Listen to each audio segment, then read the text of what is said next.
keep your roads, keep your schools. We just want to be safe. And that is the message we are sending to the Senate President. Please, save our life and our people. We are not bothered about roads now or schools. There is a renewed resurgence. Just in the last 2 months, Your Excellency, we know where the terrorists are gathering. It's in the public domain. Ordinary Nigerians need to see action. But today they will tell us they are here. Tomorrow they are here. Everybody knows within our area. But we will not see any action taking place. That is to say, sir, we need this Senate to tell the armed forces to be reporting progress every week. Simply because you send us in the mass media that you kill 10 terrorists or 100 terrorists, it's not a report. You have to liberate areas so that we can see. I talk about Fulani. I mean, Fulani ex-men, the ex-men, they will cause a lot of crisis, a lot of problems. They are already in Ogun State, or your state, Kogi, Benue. They are in Katsina, Niger. Also, they are in Osun State, because they will use Fulani ex-men to destabilize Adeleke. But Adeleke must not mind. Let him work very well. Let him do what is needful. Right? They will also be conquered in Kwara. They will be conquered in Kwara. If only the Kwara state government, the Obas, and the others come together heavily. They are also partially in Ekiti State. The S-men, Fulani S-men. Partially they are in Lagos State. They will do all sorts of kidnapping, fighting, causing many things. I repeat again, Tinubu work on insecurity. Use every measure to fight insecurity.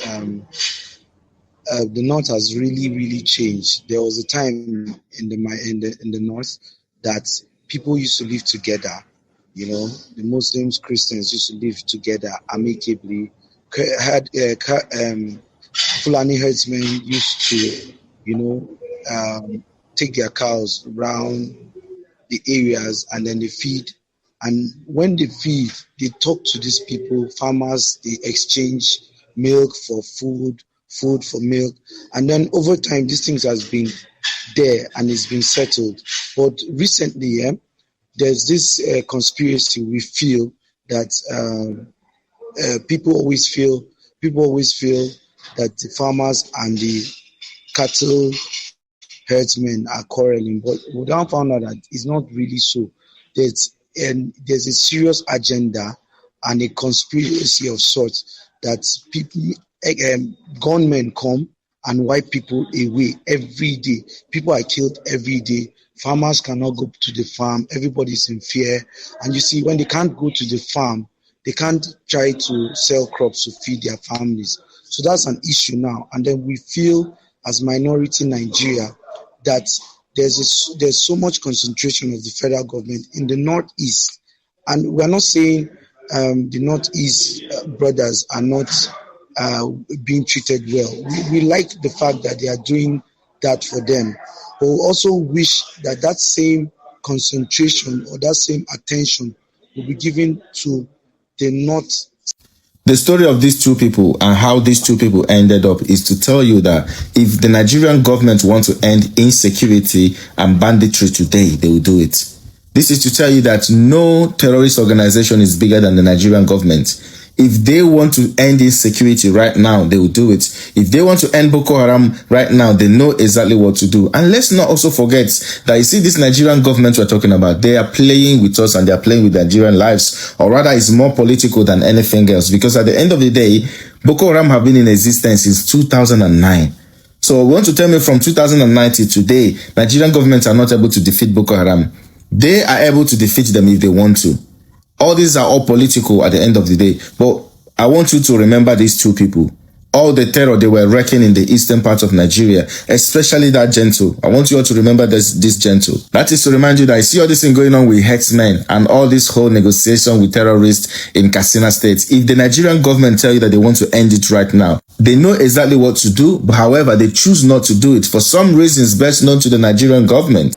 if you look at the situation at hand now, you know that the earlier we shift away from treating the symptoms and looking at the causes of all these things, the better for us. For instance, the twin evil of proliferation of small arms and light weapons and the narcotic effect of abuse of drugs in this country are precipitating this crisis. So the earlier we address those things, because these are the things that, you know, are the catalyst to all this gamut of security challenges that we're having. How do you get these weapons tackled? Instead of looking at, you know, ad hoc measures, presidential committees, task forces, the earlier we set up the appropriate institutional mechanism, like National Commission for, you know, small arms and light weapons, like disarmament, demobilization, and reintegration commission for the arrest of, you know, small arms and light weapons. Let me tell you the startling statistics. For drugs, in Nigeria, for United Nations Drug and Crime Control, about 10.6 Nigerians are on cannabis, about 4.6 are on opioids, 2.8 are on syrups, while about 92,000 are on cocaine. Not even talking of, you know, the stimulants and tranquilizers that come into play. So these are the areas we must address. Then for the small arms and light weapons, what happens to the porous borders? What effort is the government doing to curtail this?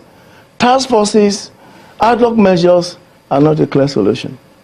So where do we go from here? Because one wonders that if at this time we have these deadly bandits that are operating in the country, you know, greet our people with this level of violence, and you say that we're not tackling the root causes of it, what would you recommend? Is it a structural defect?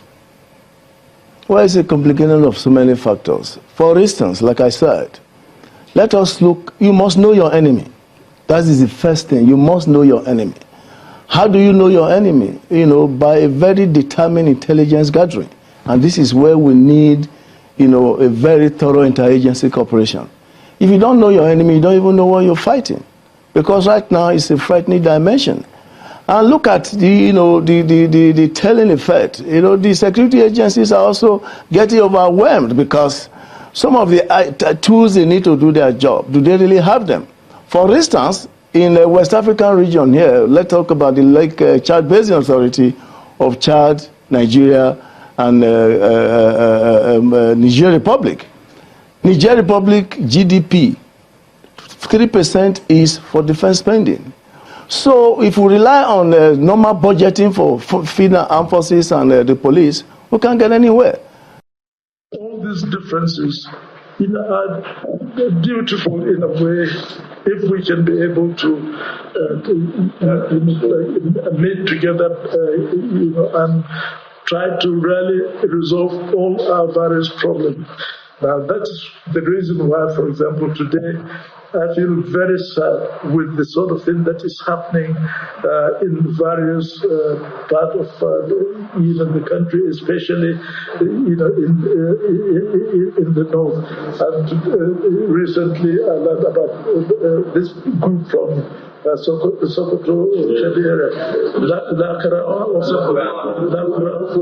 yes, Lukra, and I understand that they came from Mali.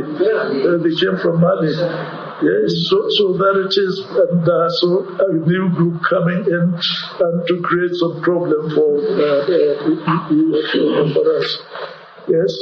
So I think, let me say that, you know, I'm certainly very honored and delighted that you are able to come and see me. And the introduction that you all made of yourself, etc.,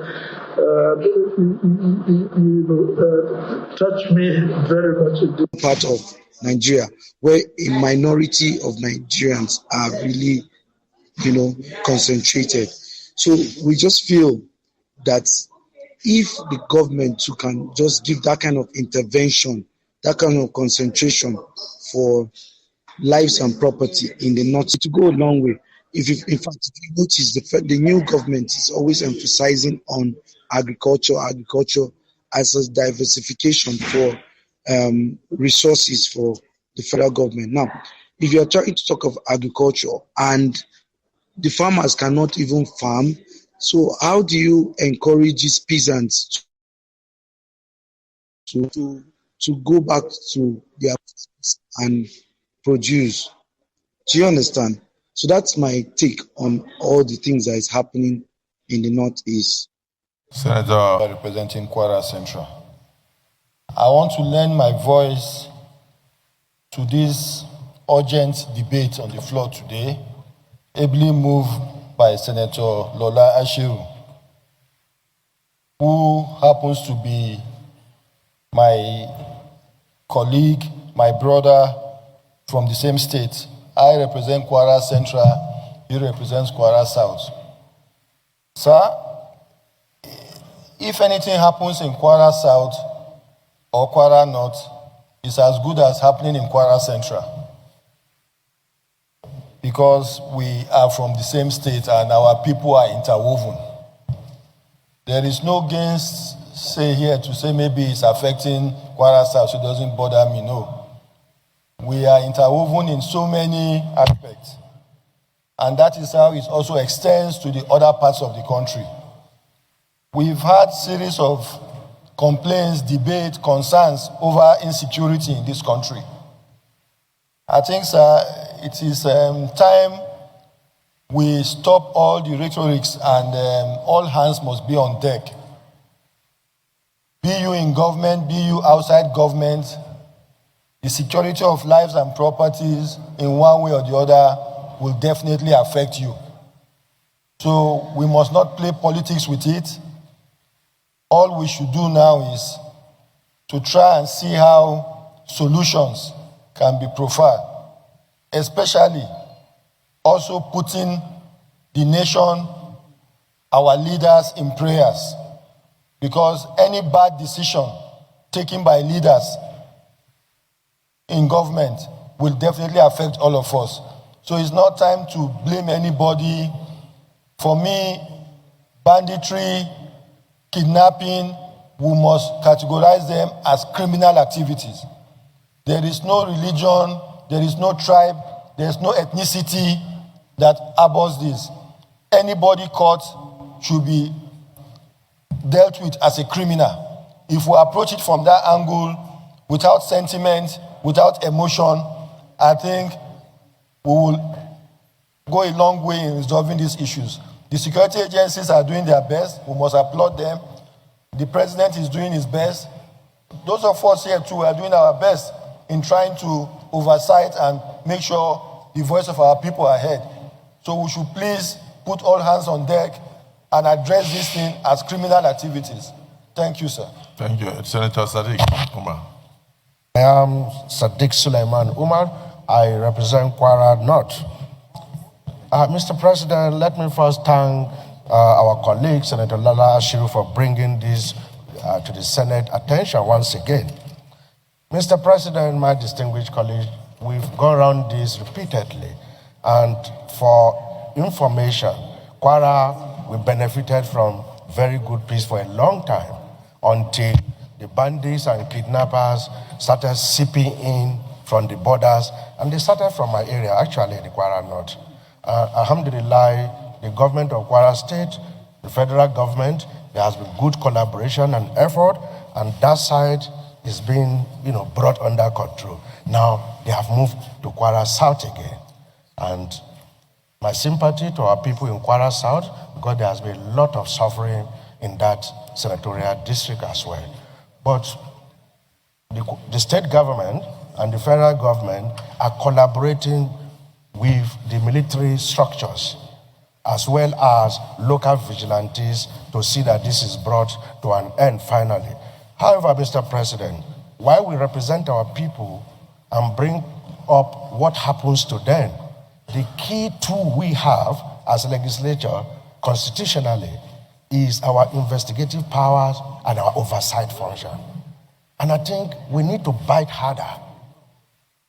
Our security committees, they need to be grilled better. They need to give us updates more regularly. Let's understand what are the gaps, what do they need from us. As far as I'm concerned, as a National Assembly, we've been supporting these institutions. And of course, we hear various conspiracy theories that there are some people benefiting from this. Why shouldn't we know who these people are? These are the things we should pay attention to, Mr. President, and so that we can bring this to an end finally. Thank you very much, Mr. President. Welcome, my people. I know many of you have listened to what is going on here concerning the issue we're facing here in this country, especially the northern region. Although normally we know, okay, even as all these northern leaders now are coming out to say they don't need school, they don't need this, they don't need that, they should make sure the northern part is secure. We know what is on their mind. We know even they don't need school. We say, okay, that first northern man they talk, you know, say, okay, without school there is no way the north it's insecurity, sorry, will leave the north, because now people will be okay, they live, will be okay, they don't know anything where them live for there. Now them they turn to bandits, terrorists, and whatsoever. All this one will be okay, they talk, okay, they don't need school in their side, make they like make sure say the north be secure. Only school no feel like stand against fighting insecurity, you understand? So this one will be okay, they talk, they just they like talk all this one, make it be like see them they try fight one insecurity or the other. So make them know they like talk that one, and for the rest will be okay, them talk for you, you know. You see this country will be okay we did for you. Now some people will be okay, they didn't into government, now them they politicize this insecurity. Had they been the one make it stop this problem, no be okay from Bola Ahmed Tinubu, because the way Tinubu come out and talk the other day, talk and say they give them this and they give them that, and none of them has come out to like see what in talk he did wrong. That is to tell you, say Tinubu he don't do his own part, leave the rest for them to do. So now you see this insecurity matter, if they won't make him finish, you see the way Southeast they finish their own insecurity will be okay. They know they use tribalism do their insecurity for their side. Don't be okay, anything we like don't pertain insecurity, they know they use tribalism, say okay this one belong to me, we leave them here. Or be okay, Southeast governor no the pull out. Now so it's supposed to be for every region. You see northern region, their own leaders, they get their own people will be okay, them they don't keep me be okay, they go they like carry insecurity up.